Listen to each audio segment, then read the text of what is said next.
Alright guys, I'm here with a bit of information for Dragon Ball Legends. So the official Dragon Ball Legends Twitter accounts have announced the next free-to-play unit we'll be getting in the game.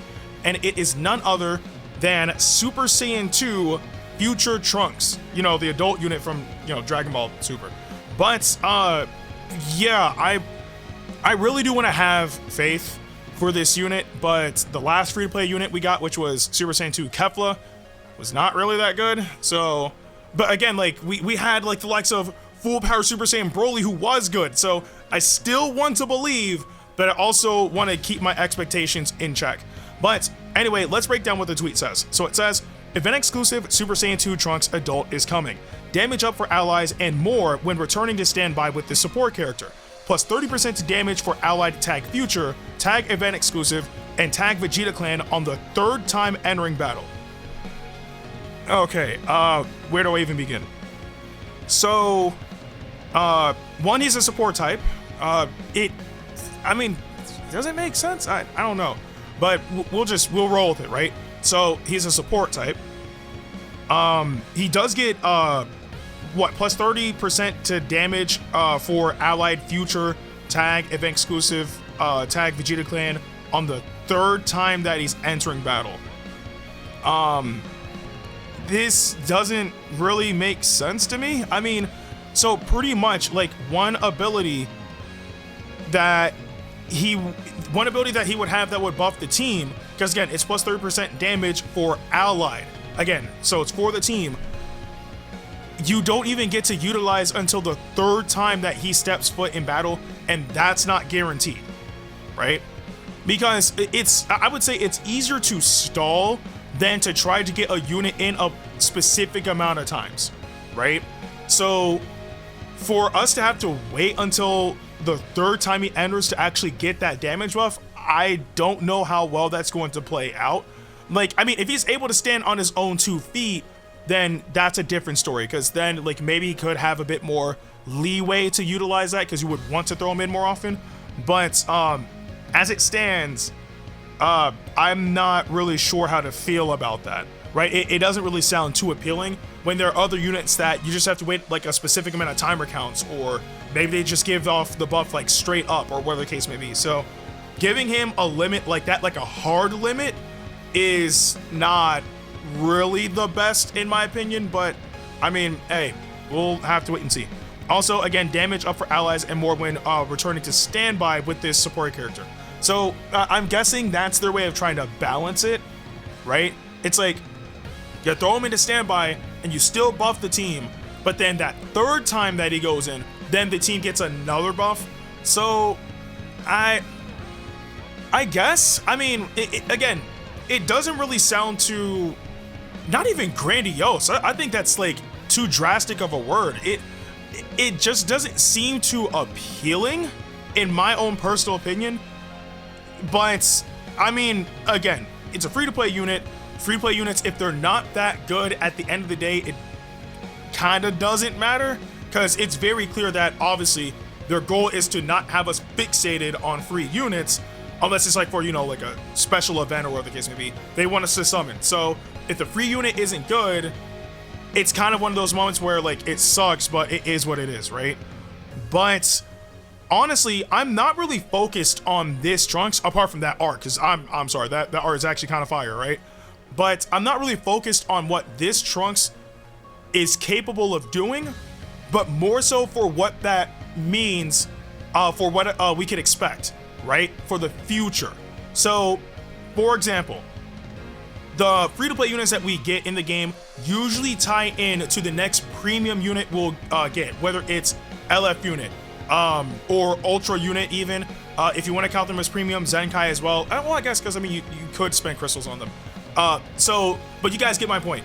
Usually the free-to-play unit ties with, the next Zenkai, the next LF, or the next Ultra, right? And the latest Ultra was what? Ultra Hit. The latest LF we got was Revival UI Sign Goku, and even before that, it was Android 17, right?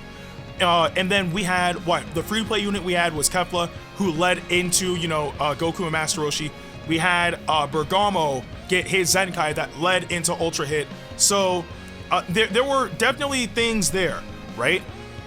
Seeing that this is future themed, by default, there's only 2 characters I can think of that this could allude to, whether it's a new LF unit or maybe, if we're really lucky, a new Ultra, right?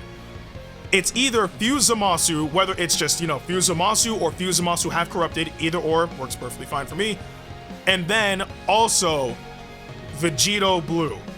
Now, if we were to get one of those 2 units as the next premium unit, the main question is, what element factor are they going to be? Because when it comes down to Future does have a few spots that they could absolutely just fill straight up or potentially replace. Now, 2, potentially 3 element factors I see definitely, well, okay, I want to say 2 guaranteed, in my opinion, obviously. And then 1 that is kind of shaky would be Yellow and Blue, which are guaranteed because we just got LF Trunks and Vegeta, and we also got Sparking Zamasu around the end of last year. So I significantly doubt those 2 are getting replaced anytime soon. We also did get that 3rd element factor, which would be green, with the LFZ Trunks, right? Because that was also something that we got near like the midpoint to later point of last year. So if they wanted to replace a green unit, they could, but if it doesn't happen, it's also like kind of understandable, right? But let's just assume that green, yellow, and blue are safe. That means red and purple are on the chopping block. And to be fair, androids, they came out before the 4th anniversary, right? So that was around the beginning of last year. So if they wanted to replace them, they could, right? They absolutely could. But I do believe the best element factor to replace for Future right now would be purple. Main reason is because the last purple unit we got for Future, if I'm not mistaken, and this is like strictly focusing on sparking units, right? EX units, heroes, obviously, just putting them to the side, strictly focusing on sparking units. The last purple Future unit we got, if I'm not mistaken, was LF Perfect Cell.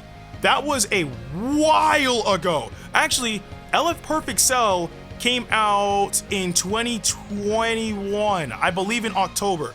So let that sink in. We haven't gotten a new purple Future unit in almost 2 years.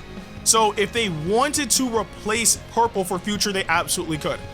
But that also would raise the question, how good would, again, if it's like an LF or Ultra, Fuse Zamasu or Fuse Zamasu High Corrupted, whichever one, or Vegito Blue would perform? Because not only would we get, a new purple unit for Future, but then we would also have them compete against the likes of Ultra Gogeta Blue, who just released a few months ago. Like 2 months ago?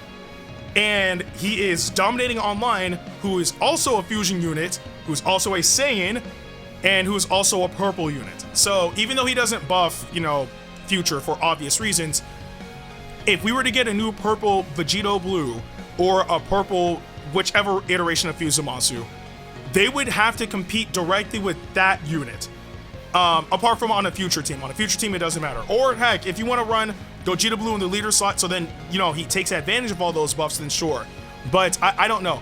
It's just, purple just seems like the best element factor, in my opinion, for Future to replace, because they have not gotten a new unit for that element factor in a very, very long while. And also, when it comes down to the red unit, they can still use the androids or keep them in for a little bit longer before they want to replace them. And I mean, even at that, we still got Future Gohan, who's still going strong to this day. He's still used in many scenarios. So if they really wanted to keep the androids around as that red unit for Future, they can, if they want to. But either way though, it just has me thinking about what's to come instead of what this unit provides. And also, if this unit doesn't get purple as an element factor, I would say purple or red, then that would more than likely kind of solidify what to expect, right? Oh, and I forgot, we could also get another Goku Black. There's also that too. It doesn't have to just be Fuse Zamasu or Vegito Blue. We could get a new Goku Black. That's entirely possible. So who knows what will happen. But what I will say though is, as of right now, I only see the next new unit being either Goku Black, because I really want to clarify that, Goku Black, some sort of iteration of Fuse Zamasu, or Vegito Blue. And if it's Goku Black, then I think that puts them in a safer spot in terms of them not really having to compete with Ultra Gogeta Blue. But if it's Fuse Zamasu or Vegito Blue, that could be troublesome, because obviously not only would they be future, they would also be either God Key or Fusion Warrior, in which Gogeta Blue is in. So I don't know, only time will tell. But in terms of what this Trunks is able to do, I'm gonna be honest with you, it doesn't really sound too crazy at all. I mean, damage buffs are nice, right? But that hard limit of you only get that 30% damage like buff, you don't get that until the third time Trunks goes in, is kind of, I don't get it. But again, that's just my opinion at the end of the day. But I do want to know in the comment section below, what are your thoughts on this brand new Super Saiyan 2 Future Trunks? Do you think it's a solid free-to-play unit based off of what we know so far? Or do you think he's probably not going to amount to much and end up being exactly kind of like how Kefla was? Again, let me know in the comment section below. With that being said, I'm Ndukauba, like, share, and subscribe, and I'll see you guys in the next video.